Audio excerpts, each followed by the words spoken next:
जगत विदित तुम्हार प्रभुताई, सुत परिजन बल बरनी न जाई।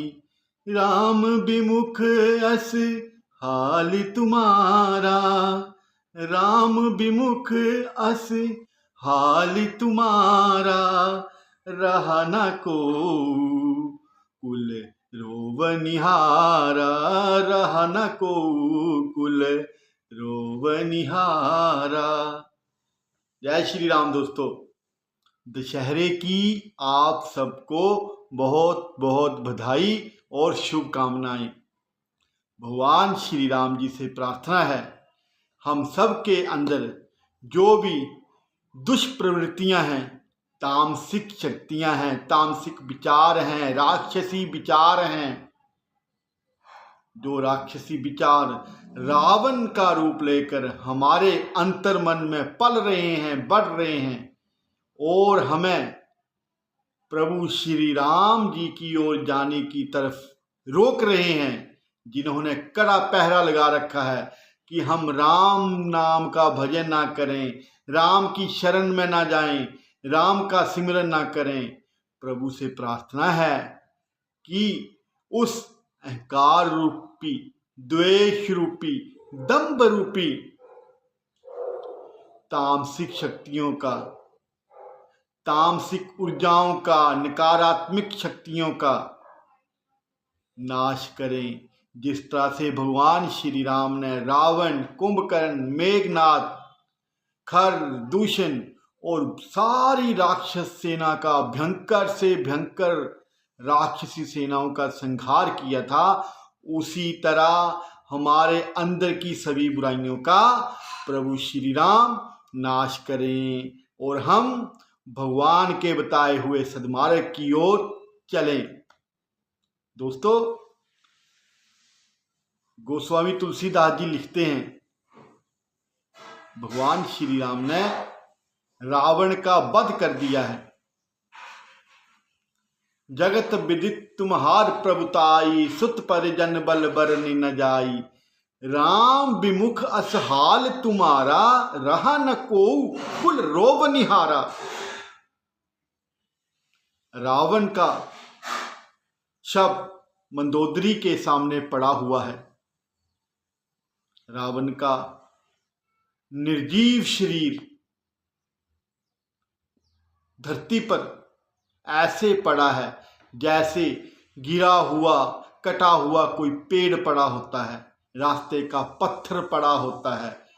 जिस रावण के नाम से तीनों लोग थर थर कर कांपते थे, ब्रह्मांड के देवता, पाताल लोक के जीव, जितने ब्रह्मांड हैं, जितनी सृष्टियां हैं, सब पर रावण का प्रभुत्व था, रावण का प्रभाव था। जिस रास्ते पर रावण निकलता था वो रास्ते अपने आप खाली हो जाते थे।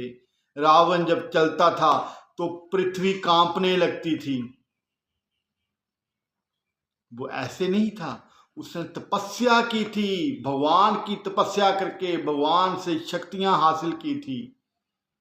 शक्तिशाली प्राणी जब भी कहीं निकलता है तो पता चलता है कोई आया है, नहीं तो ऐसे तो मामूली से लाखों करोड़ों लोग आ रहे हैं, जा रहे हैं, निकल रहे हैं, किसी को किसी का कुछ पता नहीं चलता। मंदोदरी के सामने जब रावण का शव पड़ा है, मंदोदरी विलाप करते हुए कहती है कि सारा संसार आपकी प्रभुता जानता है, आपकी शक्ति को जानता है।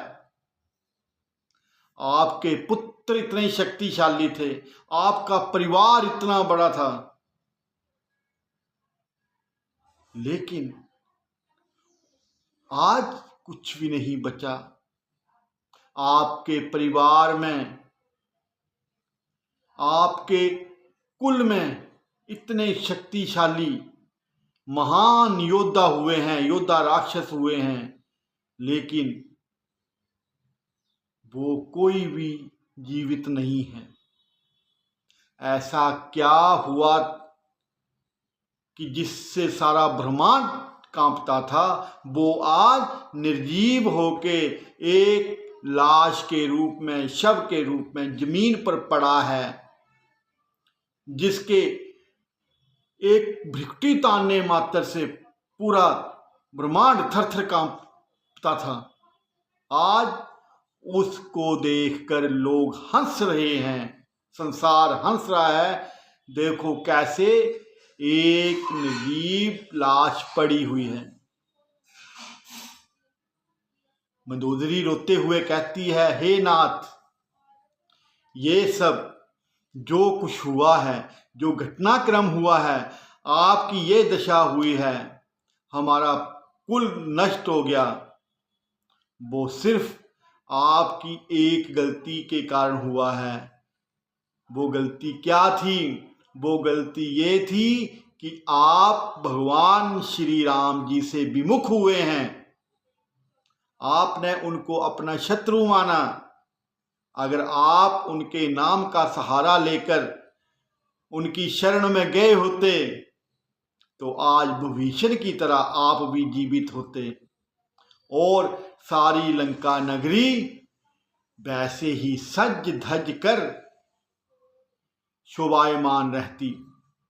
लेकिन लंका भी जली, लंका भी नष्ट हुई, लंका वासी भी नष्ट हुए, राक्षस जाति का एक भी प्राणी जीवित नहीं बचा।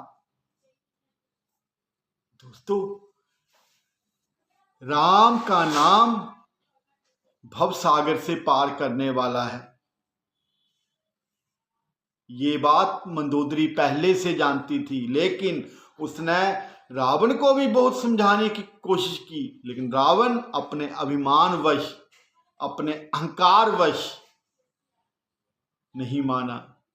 क्योंकि जो अज्ञानी होता है वो चाहे कुछ भी कर ले, उसके ऊपर अभिमान का, घमंड का पर्दा पड़ा रहता है। रावण कहने को तो बहुत ज्ञानी था, लेकिन अहंकारी था, अभिमानी था, इसलिए उसे अज्ञानी, ज्ञानी होते हुए भी अज्ञानी कहा जाता है। मित्रों, राम से विमुख रहने का क्या होता है? रावण जैसे बलशाली की जो गति हुई उससे हम भली भांति जानते हैं। हजारों सालों से हर साल रावण को जलाया जाता है। वो इस बात का प्रतीक है कि बुराई का हमेशा अंत होता है। सच्चाई देर से सही लेकिन सामने आती है। सत्यों की मार्ग पर चलने वाला प्राणी, सत्यों की मार्ग पर चलने वाला मनुष्य कष्ट में रहता है, थोड़ी पीड़ा होती है, लेकिन उसका जो अंत होता है वो सुखदायी होता है, अति सुखदायी होता है। सत्यों के मार्ग पर चलने का तात्पर्य ये रहता है कि जब हम भगवान के रास्ते पर, भगवान के मार्ग पर चलेंगे, कठिनाइयां आएंगी, कष्ट आएंगे, कुछ थक हार कर बैठ जाएंगे, कुछ उसी मार्ग से लौट जाएंगे और कुछ भगवान पर अपना विश्वास करते हुए, भगवान का नाम लेते हुए उन अति दुखदाई कष्टों को सहते हुए उसी कष्ट भरे मार्ग पर चलते चलते अंत में प्रभु की शरण में पहुंच जाएंगे और उनका अंत जो होगा सुखदायी होगा। अंत समय में वो प्रभु में समा के प्रभु के स्वरूप बन जाएंगे। जो रावण था वो इसी बात का घमंड लिए बैठा था कि राम मुझसे बड़े नहीं हैं, मैं राम से बड़ा हूं, मैं शक्तिशाली हूं। इसी अभिमान, घमंड और दुराचार के कारण वो खुद तो समाप्त हुआ, खुद का तो उसने नाश किया, अपने सारे कुल का नाश कर दिया, अपने रहने वाले पूरे प्रजा का, अपनी राष्ट्र में रहने वाले सब प्राणियों का दुखदाई अंत कर दिया। किसी की ऐसी गति ना हो, इसके लिए राम जी से विमुख ना होकर भगवान श्री राम जी के सम्मुख रहें। पूरा जगत आपके साथ रहेगा। जिसके साथ रघुनाथ होते हैं, जिसके साथ मेरे राम होते हैं, उसे किसी और की जरूरत नहीं रहती। आपको कोई सांसारिक प्राणी, आपका परिवार का सदस्य आपसे बात नहीं करता है, आपके मित्रों ने आपको छोड़ दिया है, आपके परिवार में कोई आपको बुलाता नहीं है, समाज में कोई आपको बुलाता नहीं है, रिश्तेदारी में आपको कोई बुलाता नहीं है, ये हम सब के लिए दुर्भाग्य नहीं है। कुछ लोग सोचते हैं हम कैसी किस्मत लेके आए हैं, हमें कोई बुलाता नहीं है, हमारे मित्र छोड़ गए हैं, हमारे परिवार वाले नहीं बुलाते। तो मित्रों, आपका साथ सब छोड़ रहे हैं, रिश्तेदार, भाई, मित्र। तो आपको बिल्कुल भी किंचित भर भी चिंता करने की आवश्यकता नहीं है, क्योंकि आपके लिए ये सौभाग्य की बात है, सब छोड़ रहे हैं। जितना ये संसारिक प्राणी आपको छोड़ेंगे, आप संसारिक लोगों से दूर जाकर आप भगवान के उतना ही करीब आएंगे। ये सब भगवान की कृपा से होता है। जो आपको छोड़ रहे हैं और आपका भी मन नहीं है कि आप उनके पास जाएं, ये तो आप पर भगवान की बहुत कृपा दृष्टि है। ये संसार तो आज नहीं तो कल छोड़ना ही है। अपने जीते जी आप में ये भावना आ जाए, आपके साथ ऐसा होना प्रतीत हो, तो भगवान की कृपा मानकर आप भगवान के उतना ही करीब जाइए, भगवान के सम्मुख बैठिए। दोस्तों, जो भी आपसे जुड़ेगा आपके प्रभाव के कारण जुड़ेगा, आपके प्रेम के कारण नहीं जुड़ेगा। प्रेम भी उसी से है, इज्जत भी उसी की है। जिसके साथ कोई काम पड़ता है, मतलब होगा, उसको पता होगा आज नहीं मतलब है तो कभी ना कभी मुझे मतलब पड़ेगा। आदमी बैंक बैलेंस रखता है, बैंक में पैसे जमा करके रखता है। ऐसे ही लोग अपने संबंधों को किसी अच्छे समय के लिए, कभी जरूरत के समय के लिए बचा कर रखते हैं और ऐसे लोगों से संबंध जोड़ते हैं जो उनके काम आ सकें। जिसके साथ आपका कोई काम नहीं पड़ेगा, जिसके साथ आपका कोई मतलब नहीं होगा, जो व्यक्ति आपके साथ कभी काम आने वाला नहीं होगा, ना तो उस व्यक्ति का आपके मोबाइल लिस्ट में नंबर सेव होगा और ना ही आप उसका नाम तक याद रखना सही समझेंगे, क्योंकि वो आदमी आपके किसी काम नहीं आएगा। ये संसार ऐसा ही है। आप किस कुर्सी पर बैठे हैं, आप किस पद पर बैठे हैं, प्रणाम, नमस्ते, नमस्कार, गुड मॉर्निंग सबको उसी हिसाब से होता है। तो इसलिए ये संसार जो है एक दिन छोड़ता है।